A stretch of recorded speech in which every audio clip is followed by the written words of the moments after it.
Hi, this is Stephanie Miller from The Stephanie Miller Show. Please enjoy this exclusive clip from my show on Political Voices Network. All the folks who are telling me, if someone tells you who they are, believe them, who didn't vote against Donald Trump in 2016 because they shrugged it off. He had an interview with Chris Matthews where he says there has to be a punishment for the woman. Yeah. I don't want to hear it. I don't want to hear that you're amazed or surprised or you never thought he'd really go this way or I never. He was the only thing that carried him across the evangelical finish line, and they will allow him to commit any kind of worldly crime he can commit. Seriously, he is a holy warrior for this particular thing, for that group of people. Yeah. So he can philander and commit sexual assault and financial crimes to his heart's content as long as he was a hypersonic missile aimed at the rights of women to make decisions about their own body. As long as he does that, they will allow him. They'll give him another term to do whatever the hell he wants, make sure because that no one did that. Will be in his administration that will stop and him. Anybody who's like, I don't know, maybe not, maybe his, it could be, we need to shake things up. You're an idiot, and that's wrong, and you should be ashamed of yourself, and that shame should inform your future behavior. I know exactly. If you're for Trump now, I mean, you're as despicable as he is now. A warning, or if you're shrugging off the election next year, right? That's more my thing, because we can't talk. Anybody who likes Trump, we're not talking to those folks. They're at this point, they've got to be so far gone. Yeah, and it may not be a probability, but it's a possibility. And this is another professor warning. He says the minute Trump becomes commander-in-chief, he could launch a war, assassinate leaders abroad, and more. Another alarming proposal from Trump's camp involves invoking the Insurrection Act to use the military to put down protests against Trump's government. One professor said such an abuse of power would likely go unchecked, given that a friendly Republican Party will cover for him. And Ruth Bendiat again said, I know of 0 dictators who became more democratic. That's not how autocrats behave. Here she is, one more.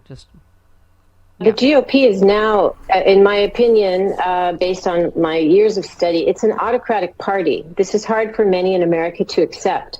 It is a party now dependent on violence, on the threat of violence, on corruption, because election denial is a form of corruption, and on lying, the big lie. And it's a party that revolves around the priorities of its leader, who is leading as a cult leader. By the way, Hal, he already tried to do a lot of this stuff. Yes. And a lot of the people were pretty despicable that were in there, Bill Barr, these people, but even they weren't despicable enough to carry out some of these. Well, here's the problem he has, and this is the same Supreme Court issue that I said before, and it is one of the things that dogged him all during his presidency, and he doesn't understand will dog him again if he ever got back in, is that once you install somebody as the FBI director or as the AG or what have you, they now have a legacy and a career they want to protect that supersedes you. They don't want to be known as just one of your ponies, and they will do everything they can to look good to, history books. And there's a value to that. They also don't want to break the law in case you just, you don't pardon them, but you do pardon somebody like Steve Bannon, who committed the crime of bilking your own supporters out of money for a fake build-the-wall scam. That guy you let go. But the Jan Sixers, who you're like, these are my people and they're patriots and political prisoners, you just let them hang. I guess that's the thing. And Tom Nichols made a point about the military. He said Trump makes a great show of venerating the military in public. In fact, he has a great deep disrespect for the military. He understands the pomp and the parades and the salutes and the sir, and he wants to use that force as his personal muscle. We know this. It isn't hypothetical. He did it in front of the church to hold the Bible upside down with both Corinthians. It's a Bible. Dizzy. Both it's a Bible. Right.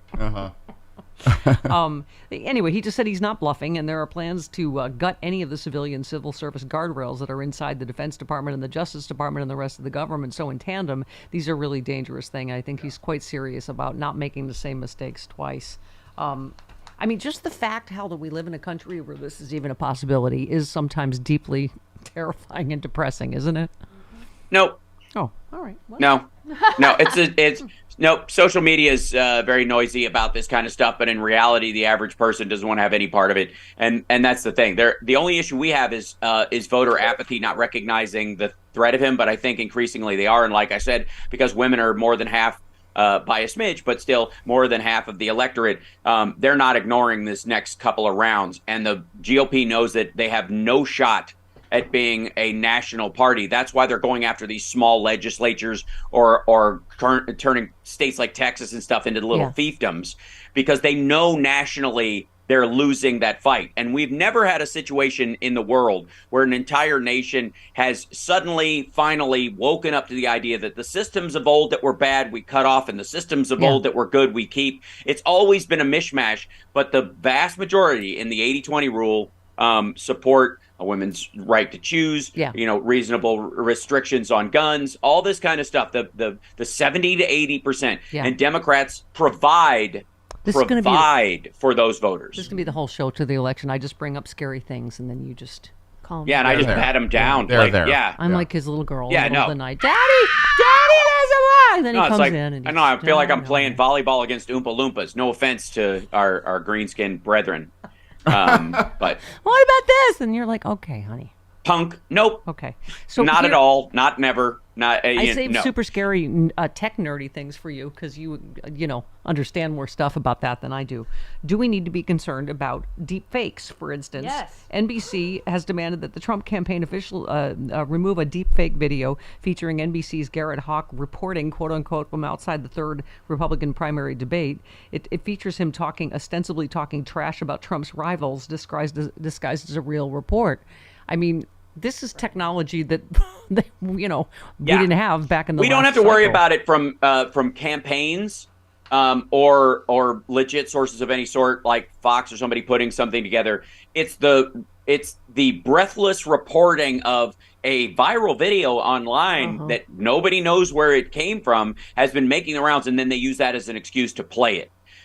Because and again, that's why Europe and the United States are having, watermarking, especially in the metadata of kind of videos. But again, all you have to do is film your screen to get that stuff up. I got news for you, though. Talk about mutual assured destruction.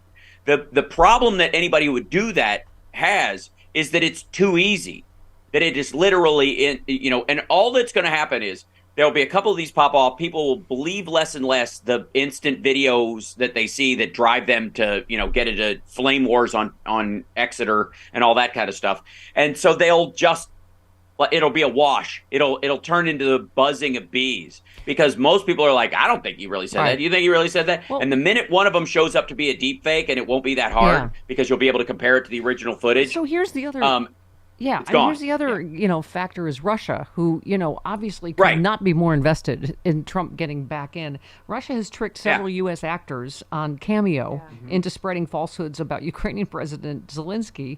Celebrities like Elijah Wood appear to be sending a personal message to Mr. Zelensky asking him to get help with substance abuse. Russia has long falsely claimed that Zelensky and other Ukrainian leaders are struggling with substance abuse in a bid to win support for their ongoing invasion of Ukraine. So I don't ask me, what I don't know how this happens exactly. I mean, but what's your take on that? Well, no, I'm not worried about it, because you have an entire generation of this is mostly aimed at like the 13 to 15-year-old range, which will not be voting next year.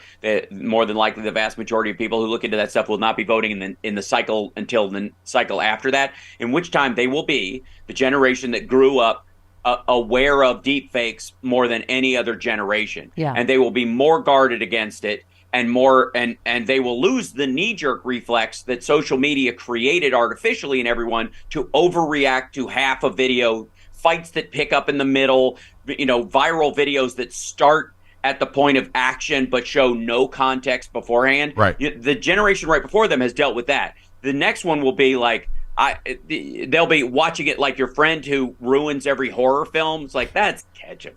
Blood doesn't look like that. That's way too orange. You know what I mean? They're going to be seriously. They're going to be that'll be their Santa. Like that's fake. I don't know. When I can't sleep, it's always an orange clown. An orange clown's going to eat me.